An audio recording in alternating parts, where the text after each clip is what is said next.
పహల్గామ్ ఉగ్రదాడికి ప్రతీకారంగా పాకిస్తాన్లోని ఉగ్రవాదుల స్థావరాలపై భారత్ దాడి చేసింది. ఆపరేషన్ సింధూర్ పేరిట పాకిస్తాన్లోని ఉగ్రవాదులను మౌలిక సదుపాయాలపై భీకర దాడులు నిర్వహించింది.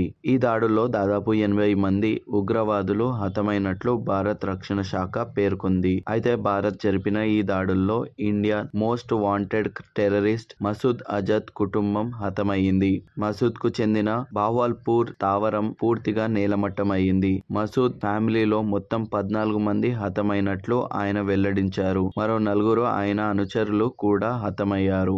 అయితే ఆపరేషన్ సింధూర్ దాడిని most wanted terrorist Masood Azhar ఖండించారు. భారత్పై విషం కక్కాడు. ప్రధాని మోడీ అన్ని రకాల యుద్ధ నియమాలను ఉల్లంఘించారని పేర్కొన్నాడు. ఈ ఘటనపై తనకు ఎలాంటి పశ్చాత్తాపం, నిరాశ లేదన్నాడు. ఈ మేరకు ప్రధాని మోడీ భారత్ను నాశనం చేస్తానని మసూద్ అజర్ హెచ్చరించాడు. భారత్పై త్వరలోనే ప్రతీకారం తీర్చుకుంటానని, ప్రణాళికలు వేస్తానని తెలిపాడు.